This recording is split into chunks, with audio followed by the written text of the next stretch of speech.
నమస్తే, నేను మీ కుప్ప పద్మిని. ఇన్నాళ్ళు మీ సపోర్ట్‌ని నాకు అందిస్తూ, మీ ప్రేమని నాకు అందిస్తున్న ప్రతి ఒక్కరికి కృతజ్ఞతలు. ఇప్పుడు చూడబోతున్న ఈ వీడియో కూడా ఖచ్చితంగా మీకు ఉపయోగపడుతుంది. లైక్, షేర్ అండ్ సబ్స్క్రైబ్ చేసి మీ ఇష్టాన్ని అలాగే మీ సపోర్ట్‌ని నాకు అందించండి. అలాగే ఈ వీడియో పట్ల మీ అభిప్రాయాన్ని కామెంట్ సెక్షన్‌లో కామెంట్ చేసి నాకు తెలియజేయండి. నమస్తే.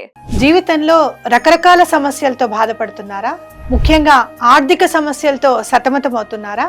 ఎన్నో పరిహారాలు చేసి అలసిపోయారా? మంచి మార్గం దొరకాలని కోరుకుంటున్నారా? అయితే రండి, విశ్వాన్ని ఎలా అడగాలో తెలుసుకుందాం. లా ఆఫ్ అట్రాక్షన్ క్లాసెస్ మీకోసం మన ఛానల్లో. వివరాల కొరకు సంప్రదించండి. నమస్తే, వెల్కమ్ టు అవర్ ఛానల్. నేను పద్మిని. ప్రస్తుతంతో పాటు ప్రముఖ ఆధ్యాత్మికవేత్త, ప్రముఖ న్యూమరాలజిస్ట్ లక్ష్మీ నరసింహస్వామి ఉపాసకురాలు శ్రీమతి స్రవంతి గారు మనతో పాటు ఉన్నారు. మాట్లాడదాం. నమస్తే అక్క. నమస్తే పద్మిని.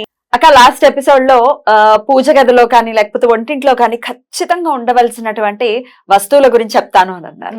తిరగలి అని చెప్పారు, దాని గురించి చెప్తారా? తప్పకుండా చెప్తాను పద్మిని. అయితే నా జీవితంలో జరిగిన దానికి కూడా నేను అయ్యో అప్పుడు అలా చేశాం కదా, అలా వద్దు, అలా చేయకూడదు అనేది ఎప్పటికప్పుడు నేర్చుకుంటూనే ఉంటాను. నేను చిన్న మంచి జరిగినా కూడా అది గుర్తు పెట్టుకుంటాను, దాన్ని ఫాలో అవ్వాలి అనేది ఫాలో అయిపోతుంటాను. అది ఒక్కటే మంత్రం అనుకోవచ్చు.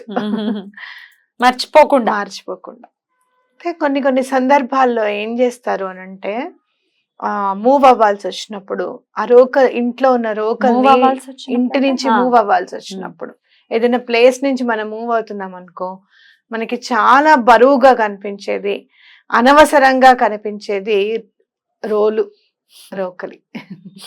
మిక్సీలు వచ్చాక వచ్చిన జాడ్యం అది చాలా బరువు ఉంటుందబ్బా, ఏం కాదులే వదిలేసేయండి, ఇప్పుడు దాంతో పనేముంది అనేది చాలా మంది దగ్గర నేను విన్నా. కానీ అలా చేసిన తర్వాత లాస్ అవ్వడం కూడా నేను చూసాను. వదలకూడదు. అయితే మా అమ్మ చిన్నప్పటి నుంచి ఏం చేసేది అని అంటే, కొంచెమన్నా వారానికి ఒకసారి అన్నా ఏదన్నా రోటి పచ్చడి చేసి రోల్ని చక్కగా శుభ్రంగా కడిగి పెట్టేది. మరీ బొట్టు అది పెట్టడం అన్నంత ఇదిగా ఉండేది కాదు మా అమ్మకి. కానీ కొన్ని మాత్రం ఎట్లా అనేదంటే, వెంటనే క్లీన్ చేయాలి, అమ్మవారికి మంట పుడుతుందిట లేకపోతే అని చెప్పేది అనమాట. పొత్రము ఏమో శివుడు, రోలు ఏమో రోలేమో అమ్మవారు అన్నది చెప్పేది మా అమ్మ. అలాగే రోకల్ బండను కూడా ఎటువంటి పరిస్థితుల్లో పడుకోబెట్టకుండా అట్లా నుంచొనే పెట్టేది అనమాట. పడుకోబెట్టకూడదు, అది నుంచొని పని చేయాలి, ఎప్పుడు నుంచునే ఉండాలి. అలాగే పొత్రం కూడా ఎప్పుడు కూడా పక్కకు ఉండకూడదు.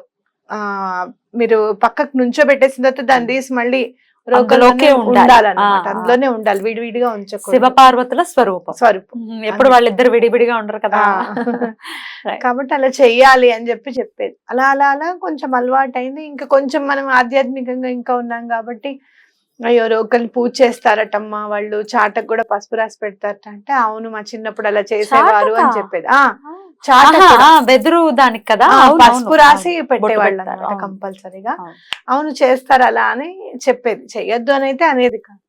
అయితే తర్వాత నేను చూసినప్పుడు దాన్ని నెమ్మదిగా ఇంకా ప్రాసెస్ తగ్గింది. అసలు చేయడం మానేయడము, దాంట్లో ఏవి దంచకపోవడము, అలా పక్కకు ఉండిపోవడము, మనకి ఇప్పుడు అవసరం లేదు కదా అని చెప్పి దాన్ని తీసి అసలు ఇంట్లో కూడా ప్లేస్ లేకుండా బయట బాల్కనీలోకి పెట్టడం, ఇలాంటివన్నీ జరిగాయి.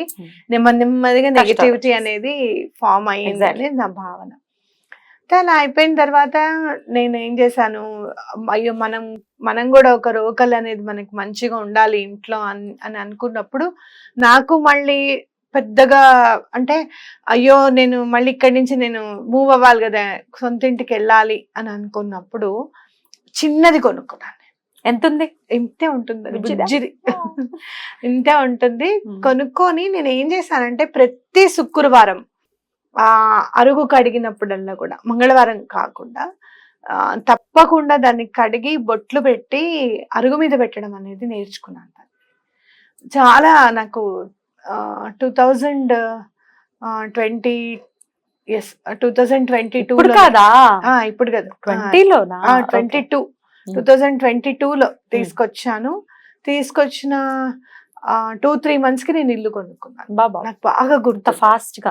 గా అంటే అంతకు ముందు ఏం ప్లాన్ లేదా ఇల్లు కొనే ప్లాన్? దొరకలేదు మాకు స్థలాలు. ఎప్పుడు ఏదో ఒకటి మనకి వాస్తది చూడడం వచ్చు కదా, ఏదో ఒక ప్రాబ్లం మనకి. లేదు అంటే గనక రోడ్డు సూలు ఉండడము, ప్లాట్ కిందకు ఉండడము, దాన్ని మళ్ళీ మనం మట్టి వేసుకొని చేయాలంటే మనం దాని మీదే చాలా ఇన్వెస్ట్ చేయాలి. అలా కిందకు ఉన్నదే కొనుక్కోకూడదు అని చెప్పి చాలా మంది అనడం.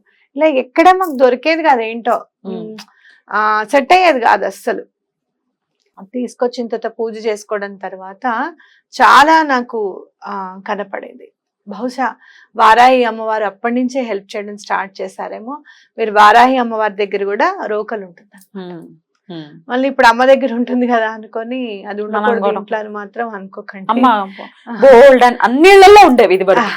కాదు కాదు, కొట్టాలి దంచాలి అని అంటే ఏదైనా కూడా మీరు చూడండి, హింస పనికిరాదు, అలా ఉగ్రం పనికిరాదు అని అనుకుంటే ఒక్కటి ఆలోచించండి, ఎలా మనకి చెయ్యందే తిరగల్లో వేయందే బియ్యం ఎలా నలుగుతాయి, అవునా కాదా?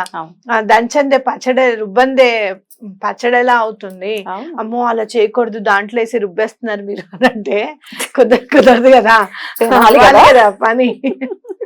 కాబట్టి అమ్మ కూడా మనందరికి ధాన్యం ఇవ్వాలి, మనందరికి మంచి జరగాలి అని అనుకుంటే అమ్మ కూడా, మనం చేసేదేమో ఆహారాన్ని పచ్చడి చేయడానికి గాని వాడుతున్నాము, అమ్మ కూడా అలానే అంటే నెగటివ్ ఎనర్జీస్ ని అలా చేస్తారు అమ్మవారు అనేది అనుకోవాలి.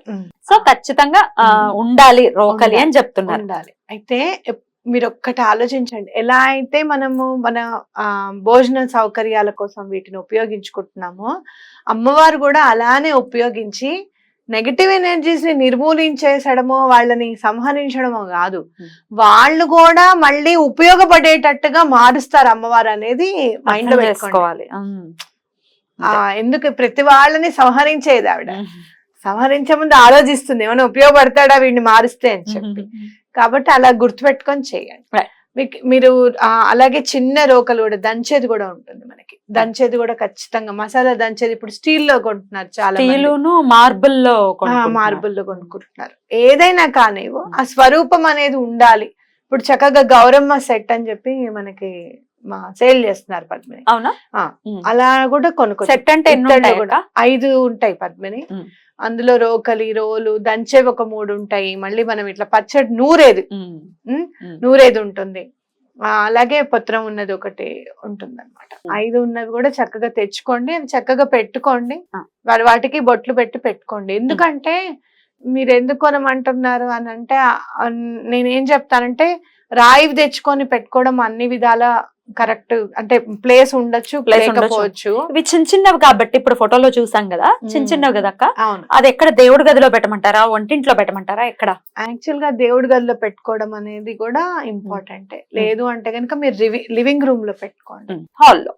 లేదు అంటే వంటింట్లో ధాన్యానికి సంబంధించినవి కాబట్టి వంటింట్లో కూడా చక్కగా మీరు అలంకరణ, ఇప్పుడు వంటింట్లో కూడా స్టార్ట్ అయిపోయింది కదా. ఇదివరకు జాడీలు మూలగా ఉండేవి, ఇప్పుడు అలా కాదు, జాడీల్లో చెట్టు పెడుతున్నారు. అంత ఓపికగా అలంకరించుకునే వాళ్ళు కూడా ఉన్నారు. అలా అలంకరణ కింద కూడా పెట్టుకోవచ్చు అన్నమాట. రైట్. ఖచ్చితంగా ఇవి చేసుకుని ఇవి పెట్టుకుని డెఫినెట్ గా ఒకవేళ మాకు స్పేస్ ఉంది అనుకుంటే పెద్దవే పత్రం లేకపోతే రోల్ గానీ పెద్దవే పెట్టుకోవచ్చు. విసిరేది కూడా ఉంటుంది కదా. విసిరేది తిరగాలి అయితే అసలు కర్మను అట్లా కరిగించేస్తుంది. అందుకే బాబా గారు కూడా తిరగలి విసిరేవారేమో అనిపిస్తుంది అనమాట. ఎలా అయినా సరే జ్ఞానాన్ని సముపార్జించుకోవాలి మనం అంటే గనక తిరగలి చాలా ఇంపార్టెంట్ అన్నమాట. ఎలా అయితే దాన్ని పట్టుకొని అలా తిప్పేస్తూ ఉంటామో, వదలకుండా తిప్పుతూ ఉంటామో ముందుకు వంగి, అలానే భగవంతుడి పూజ రూమ్ లో ఉంటే కూడా చాలా మంచిది. అందుకే మనం దీపాలు అవి కూడా వాటిలో వెలిగిస్తాం కాబట్టి తప్పకుండా కొనుక్కోండి. రైట్ అక్క, చాలా బ్యూటిఫుల్ గా ఎక్స్ప్లెయిన్ చేశారు. కృతజ్ఞతలక్క. నమస్తే.